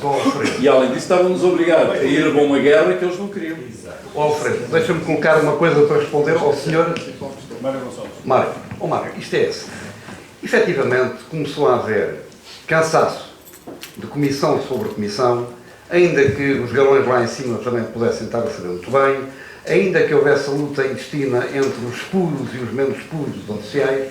Contudo, vou-lhe colocar esta questão, e a toda a Assembleia. Quantos sargentos do quadro vieram de Santarém? Nenhum. Quantos sargentos de outras unidades andaram por aí? Zero ou quase zero, não sei os extremos. Sabe o que isto significa? Significa que havia uma classe que comandava era responsável por vidas humanas, por sucessos ou por insucessos, por trazer não sei quantos caixões na companhia e outros não, e isto foi pesando. E isto levou, de facto. E depois outra coisa, Mário. Felizmente, no seio dos oficiais, apareceu um homem chamado Ernesto Melo Antunes. Que esse homem, que às vezes faz pouco jus àquilo que ele fez e àquilo que ele afirmava e reivindicava nos encontros oficiais, foi o homem que teve a coragem de dizer isto tem que ir mesmo, é com mudança política radical.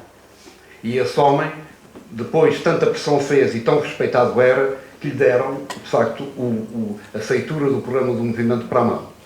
Ernesto Melo Antunes é outra figura, de facto, nacional, a que nós portugueses vemos muito. No mais, eu, miliciano, saí de Santarém para ir fazer um golpe de Estado. O povo aderiu, ótimo, começámos um processo revolucionário com todos os dramas e defeitos que teve. Conduziu tudo aquilo a um 1º de Maio magnífico.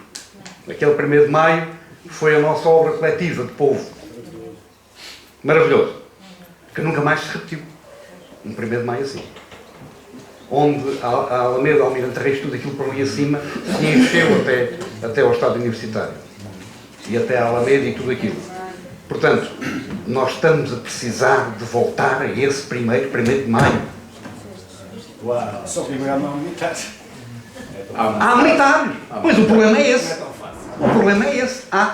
Só que, do dia em que aquela senhora que estava ao fundo, minha companheira de há 44 anos, ela foi tratada de forma dela, estavam lá 3 militares fardados. Um coronel e 2 capitães. E eu às tantas aproveito o ensejo que há uma senhora que os provoca e diz-lhes isto: vocês é que deviam dar a volta a isto outra vez. E eu meti-me ali e disse: oh, senhora, calma, não é bem assim e tal, esse tempo é um tempo mais complicado e não sei o quê. E depois meti conversa com ele. Às tantas o coronel só me diz isto: olha pá, o que eu precisava era de voltar a ter no quartel milicianos como vocês eram na altura. Curiosamente. Portanto, eu... Qual era a opinião sobre o... Esta agora... Só um bocadinho. Esta agora é politicamente incorreta. Eu defendo o serviço militar obrigatório. Eu defendo milicianos dentro dos quartéis. Eu não quero os quartéis só entregues a soldados da fortuna. Já disse isso há bocado e agora reafirmo. Quanto a Spínola e Costa Gomes. Bem, Spínola não se esqueça nunca que esteve no cerco de Stalingrado. Spínola visitava muito Badajoz quando o fascista Franco fuzilava gente na Praça de Torres de Badajoz. Nós, no quarto 27, quando lemos o Portugal e o Futuro, a nossa consciência foi esta: isto é rei posto, rei morto. Contudo, Spínola tinha uma coisa fabulosa. Sabem o que era? Distinguia, ou melhor, incorporava na nação o povo. E hoje dizem-lhes que o povo está pior, não percebe, mas o país está muito melhor. Percebem o que eu disse? Percebem? Olha, eu a seguir vou ter um gesto muito giro, porque ando com estes dois há não sei quanto tempo e eles nunca me assinaram o meu livro. Com o livro que eles assinaram. Deixem-me só aproveitar o facto de estarmos aqui vários lourinhanenses e dizer um nome, para ver se alguém sabe quem é. José António Marta e Silva. É um dos 6 desertores oficiais milicianos em 1970 para a Suécia. Lembram-se da expressão mais um que se suicidou?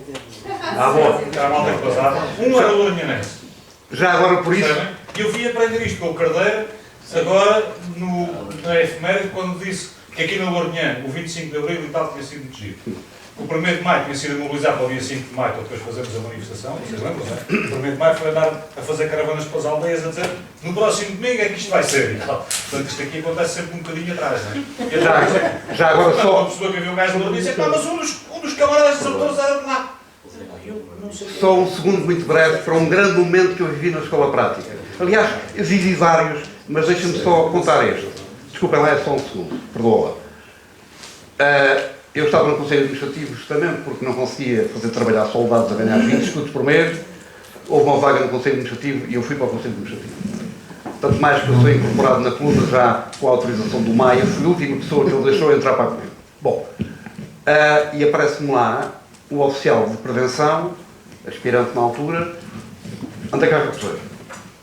Fardado ainda, com o traje de serviço, e diz-me assim, como eu, dentro desta unidade, só confio em ti, eu fiquei, vou-te dizer uma coisa, daqui a bocado meu pai vem-me buscar e eu em 48 horas estou em Paris.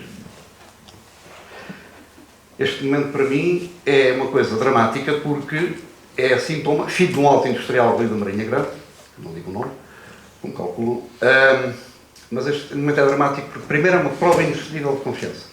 Alguém que diz que eu podia denunciar a PIDE a seguir, até porque Santarém estava com um Toyotazinho à porta, vigiado 24 horas pela PIDE. Nós, milicianos, quando íamos ao comício da oposição, naquela farsa marcelista, não é? Em que nenhum miliciano votou, porque nós convencionámos que nenhum miliciano ia votar, e do meu quarto, se víssemos alguém a atravessar a parada para ir para a porta de armas, assim, como é que é, vais ter com a tua namorada? Se é, podes sair. Se é para ir votar, para trás, já. Daqui, nesta unidade, nenhum miliciano vota. Portanto, esta estrutura miliciana, esta organização miliciana, esta amizade miliciana, esta confiança miliciana, foi muito importante na coluna de Salgueiro Maia. Salgueiro Maia foi um excelente comandante, mas, perdoem-me lá, mas eu vou dizer esta. Tinha excelentes comandados. Muito bem. É para um jovem, força, pá.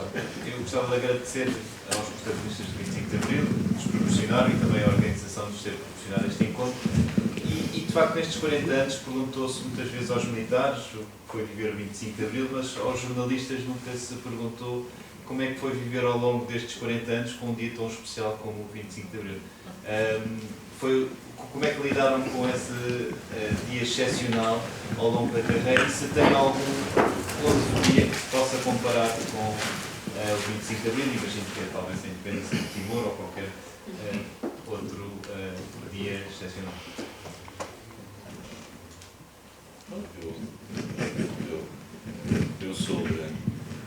Eu só tenho a dizer que foi o dia mais feliz da minha vida como cidadão e como jornalista. Não houve outro igual. Para mim é a mesma coisa. O dia 25 de Abril, para mim, foi tudo. Para mim parece que foi ontem. Eu tenho 60 anos e parece-me que o tempo não passou.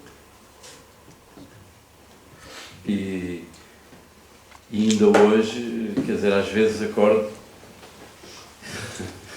e penso que ainda estou naquela altura, não é? Tenho essa... Se bem que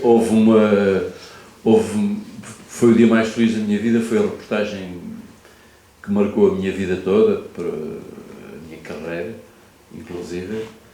Embora haja uma reportagem que, para mim, tem um paralelo com o 25 de Abril. Por oposição, não por ser... pronto, é assim, ponto. Este é o mais feliz, é o dia mais importante.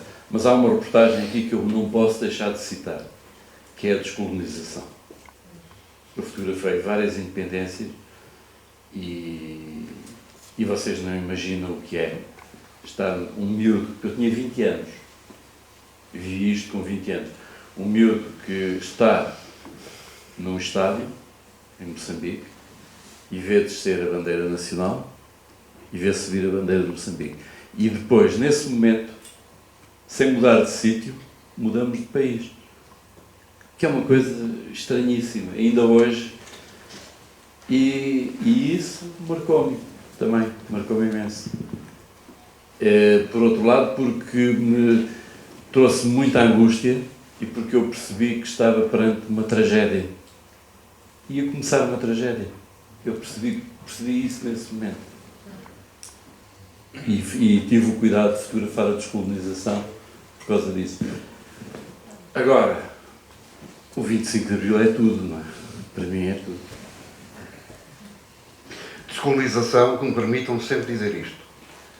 Na Indochina, a recepção dos franceses aos seus conterrâneos foi horrível. Em França, naturalmente. A descolonização da Argélia também não foi melhor. Na Índia, a descolonização inglesa foi diabólica. E nós, portugueses, preterimos carreiras de funcionalismo público para acolher aquela gente que veio da África.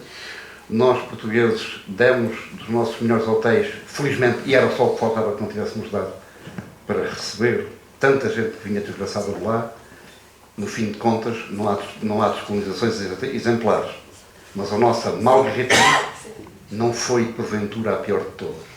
E a forma como a integração desses outros portugueses como nós se fez cá, não correu, apesar de tudo, tão mal quanto podia ter corrido, e podia ter corrido diabolicamente mal. Se não houver mais pergunta nenhuma, eu gostava de dizer uma coisa sobre o livro. Estiveram aqui a ouvir a opinião de 3 pessoas. Um protagonista e 2 cronistas. Não é? O trabalho do Alfredo é, como é óbvio, um trabalho que foi feito naquele dia, que agora, evidentemente, nós até vemos algumas fotografias, como ele, aliás, contou, algumas fotografias ganharam uma vida que não tiveram com o tempo, não é? E nenhuma envelheceu, também é muito interessante. Mas, pronto, foi o olhar dele naquele dia. Eu fiz essa tal reportagem, mas, na verdade, nós queremos juntar mais. Quisemos juntar o olhar destes rapazes, dos tais 32, que são, na verdade, 31, na medida em que a 30ª pessoa que nós entrevistamos é, simbolicamente, a viúva de Salgueiro Maia. E nela nós simbolizamos também as mulheres, porque as mulheres são as capitãs, até saiu agora um livro também muito interessante, de uma jornalista, sobre as capitãs de Abril. Na verdade, houve um conjunto de mulheres dos oficiais que estavam envolvidos na conspiração, que sabiam que os maridos, uns contaram mais, outros contaram menos, mas todas sabiam que os maridos estavam envolvidos e que, portanto, podiam morrer ou podiam ter o seu futuro, e, portanto, seriam elas que iam tudo iria cair sobre elas. Bom, portanto, são 31 olhares, e aquilo que eu gostava de chamar a atenção é que estiveram aqui a ouvir, portanto, 3 pessoas a quem tiveram a fazer o favor de fazer perguntas e que deram as suas opiniões. Mas eu gostava de vos pedir que lessem o livro no sentido de verem que estas 3 opiniões não são as únicas, nem são os únicos olhares que há sobre o 25 de Abril. E talvez uma das riquezas que tem este livro é isso. É que realmente dá algumas opiniões que temos, alguns de nós, da direita ou da esquerda, tanto sejamos da direita ou sejamos de esquerda, por razões obviamente diferentes, ficamos um pouco impressionados e até às vezes irritados. Quer dizer, aqueles 31 olhares é de gente que esteve lá, que fez alguma coisa, que desempenhou um papel, o tal papel que foi, às vezes, um papel apenas aparentemente passivo, mas na verdade foi ativo. Pelo facto de não ter premido o gatilho, ele teve uma importância lá. E nós pedimos a eles que eles nos... aquilo que para mim é, para além deste testemunho, do testemunho fotográfico, o que a mim me toca mais é o ponto de vista destes 31 rapazes e daquela senhora sobre estes 40 anos. E vão ver que o 25 de Abril é muito mais complexo. Nós não temos aqui uma tese sobre o 25 de Abril. Há 2 ou 3 coisas que são convicções que nós temos, mas o livro deixa muito em aberto várias posições, mas sobretudo onde ele é mais interessante para mim, onde foi mais interessante para mim que tenho acompanhado nestes 40 anos o que se passou, é nessa diversidade de olhares, de homens, de cidadãos, hoje a maior parte deles são avós, não é? Encontramos lá um pouco da diversidade e, portanto, da complexidade da situação que nós vivemos. Há ali, não é evidentemente, eles não representam o povo português, mas na verdade, como dizemos lá na introdução, como eu sustento lá na introdução, na verdade, não só a coluna de Salgueiro Maia tinha um pouco, por essa razão, exatamente pelo serviço militar obrigatório, etc., tinha um pouco do povo português. Estão lá filhos de camponeses, filhos de alta burguesia, banqueiros, fadistas, aristocratas, pequenos funcionários, comerciantes, etc. E nestes nestas 32 pessoas que nós selecionámos, tendo em conta as fotografias, portanto fomos muito fotografia, há na verdade também essa diversidade. E é uma diversidade, e quando nós nos perguntamos, nós fazemos sempre as mesmas perguntas para além da história de cada um, depois temos uma espécie de pequeno inquérito. O que foi o melhor do 25 de Abril para si? O que foi o pior do 25 de Abril para si? Quais são os seus heróis? E leiam. E depois também perguntamos a todos. Hoje está arrependido daquilo que fez. E hoje faria outra vez alguma coisa. E portanto, se lerem isso, encontram lá, provavelmente, um pouco daquilo que é Portugal hoje, nas irritações que nós ouvimos aqui, mas também nos conformismos que nós não ouvimos aqui, mas que existem e que fazem parte do povo que pertencemos. E portanto, nesse aspecto, eu penso que o livro dá uma espécie de... traça aqui uma fotografia, um ponto de situação das nossas grandezas, das nossas perplexidades, da nossa diversidade e das nossas contradições. Muito bem, eu queria agradecer a todos, mesmo a todos, a vossa presença, principalmente a vocês estranhos naturalmente, e nestes 5 dias de festival há muitas iniciativas, há muitos encontros, mas não é preciso grandes explicações para que vocês percebam que este é diferente. Muito obrigado.